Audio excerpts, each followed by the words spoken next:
Salam berjumpa Bapak Ibu, Saudara-saudari, teman-teman sekalian yang terkasih. Pada kesempatan ini saya mengajak kita kembali lagi untuk mendengarkan sabda Tuhan yang kita ambil dari Penginjil Lukas bab 21 ayat 29 sampai 33. Kedatangan Anak Manusia, perumpamaan tentang pohon ara. Lalu Yesus mengatakan perumpamaan ini kepada mereka. Perhatikanlah pohon ara atau pohon apa saja. Apabila kamu melihat pohon-pohon itu sudah bertunas, kamu tahu dengan sendirinya bahwa musim panas sudah dekat.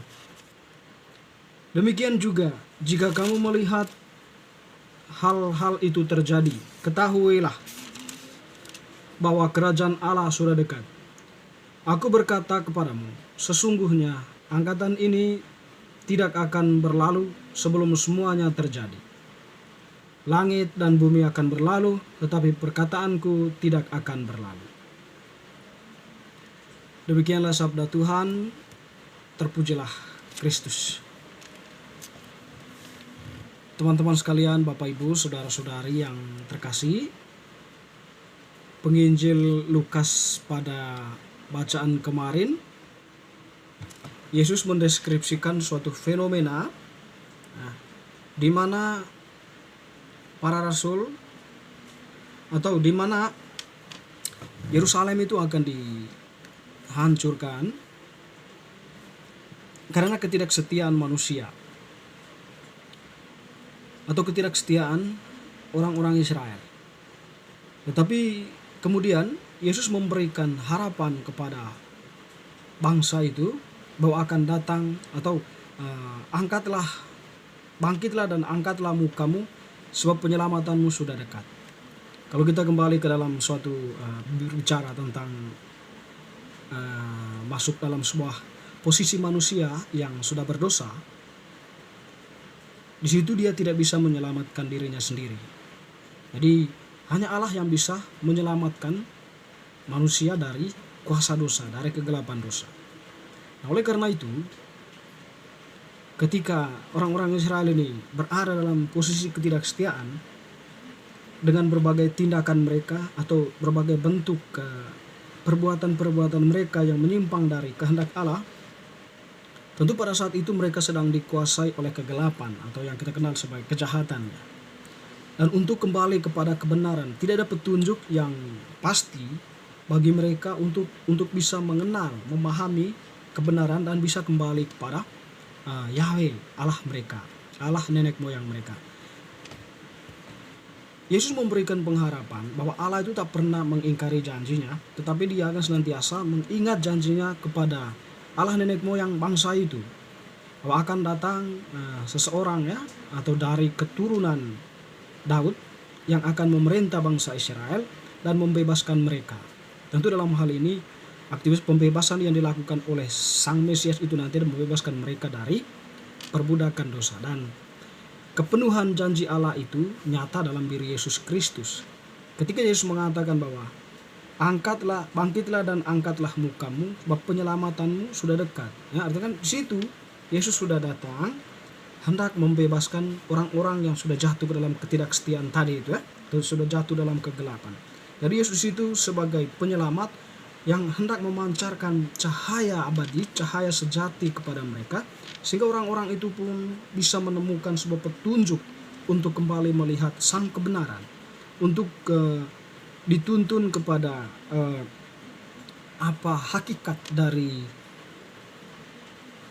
warisan yang disampaikan oleh nenek moyang mereka sendiri, atau mereka akan mampu melihat kebaikan Yahweh kembali atas diri mereka. Nah, di sini Yesus mengajak mereka untuk bangkit dan mengangkat mukanya serta menyambut Sang Juru Selamat yang akan datang itu, atau Mesias yang akan datang menyelamatkan mereka.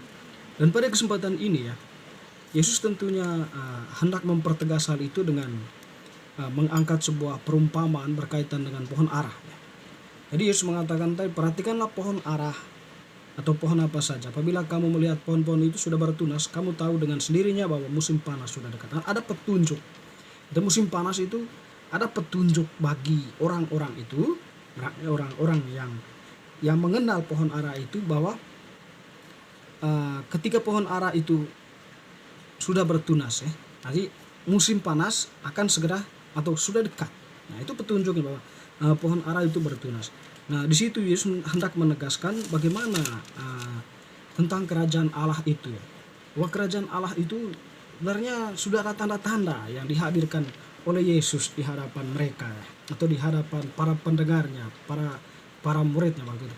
Mujizat-mujizat yang dilakukan oleh Yesus, tindakan-tindakan kesembuhan, pengajarannya, atau dia yang memperkenalkan dirinya kepada para murid, kepada para pendengar sebagai sebagai guru ya, atau sebagai orang yang mewartakan apa yang menjadi kehendak Allah atau sabda Allah yang menjelma menjadi manusia dan meminta mereka untuk percaya kepadanya. Jadi sekiranya tanda-tanda itu menjadi petunjuk atau indikasi bagi orang-orang itu untuk setidaknya percaya kepada Yesus, dan Yesus itulah sesungguhnya kerajaan Allah itu, dan datang di tengah mereka melalui petunjuk-petunjuk yang dilakukan oleh Yesus itu, baik tindakan mujizatnya, pengajarannya, serta tindakan-tindakannya terhadap semua orang. Jika petunjuk itu sudah mengarah kepada bahwa Yesus itu adalah Sang Juru Selamat, penyelamat mereka. Bapak Ibu saudara-saudari, tetapi Yesus menegaskan kembali, angkatan ini tidak akan berlalu. Ya. Aku berkata kepadamu, sesungguhnya akan angkatan ini tidak akan berlalu sebelum semuanya itu terjadi. Langit dan bumi akan berlalu, tetapi perkataanku tidak akan berlalu.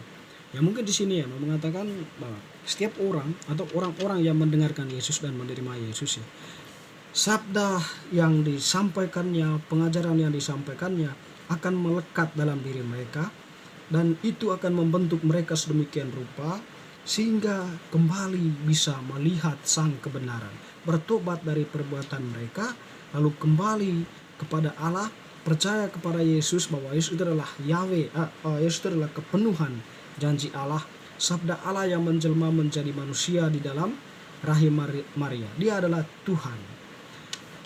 Teman-teman saudara-saudari yang terkasih, ketertutupan hati tentu membuat kita tidak mampu mengenal karya Allah yang besar dalam diri kita.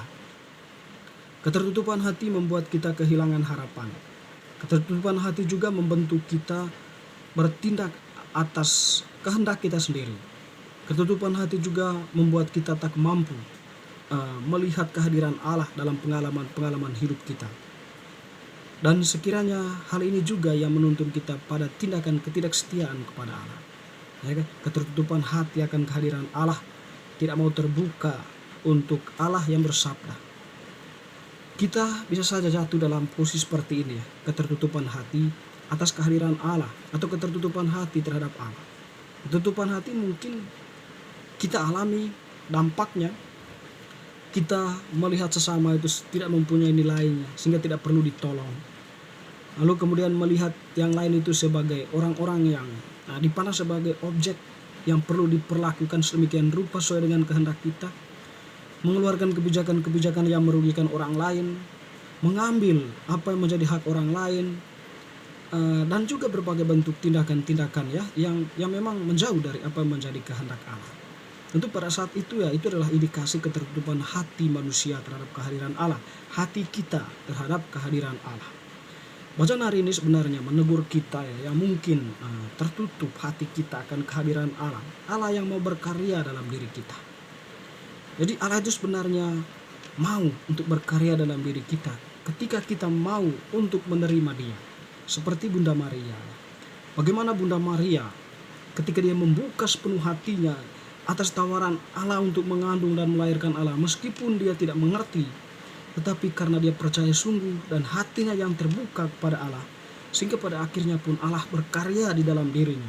Allah bersemayam di dalam rahimnya yang kudus, sehingga Allah pun terbentuk sedemikian rupa menjadi manusia, menjadi sabda, menjadi daging, dan bisa tinggal dalam dunia ini dan bisa menyelamatkan kita semua. Bapak Ibu saudara-saudari yang terkasih, semoga bacaan hari ini semakin meneguhkan iman kita untuk senantiasa membuka hati atas kehadiran Allah dalam hidup kita. Sehingga Allah pun bisa berkarya leluasa membentuk kita sedemikian rupa sehingga kita itu menjadi manusia-manusia yang bermakna. Semoga. Amin.